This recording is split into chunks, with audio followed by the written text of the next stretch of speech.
충북선과 중부 내륙선, 충북의 두 철도 노선의 지난해 운영 손실이 전국에서 최상위권이 나른 자료를 코레일이 최근 발표했습니다.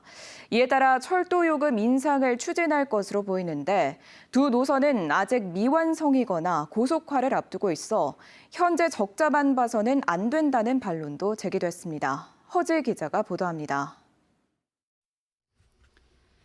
3년 전 운행을 시작한 중부 내륙선 KTX 이음 열차입니다.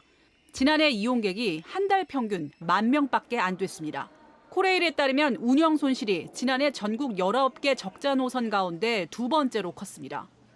운행비로 67억 원을 썼는데 수익은 8억 원에 그쳤습니다. 100원을 벌기 위해 800원가량을 쓴 셈입니다.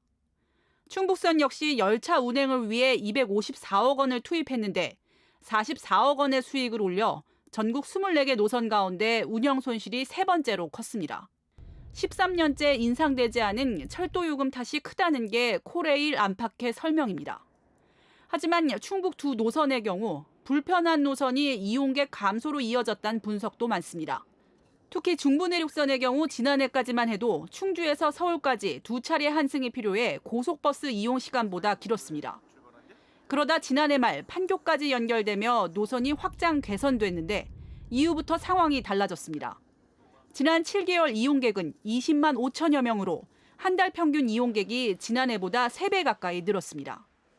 향후 강남 수서까지 직결될 예정으로 올해 말에는 경북 문경까지 2단계 개통도 앞두고 있습니다. 완성된 이후에 그 이야기를 해야지. 그러면은 경부고속철도 서울에서 부산까지 다 연결 안 되고 서울에서 대전까지만 됐을 때는 적자는 왜 얘기 안 해요? 충북선은 곡선 주행으로 저속열차라는 평가를 받고 있습니다. 원래 여객보다 화물 운송에 초점이 맞춰져 있던 노선으로 도시개발과 달리 여기 외곽에 있어 접근성 한계가 늘 지적되었습니다. 한때 적자 노선 민영화까지 거론됐고 이 때문에 충청북도가 2014년부터 매년 코레일에 16억 원을 보전하고 있습니다. 현재 충북선은 오는 2031년 노선 직선화를 통한 고속화를 통해 제천 봉양역을 경유해 강릉까지 중앙선과 환승 없는 연결을 추진 중입니다.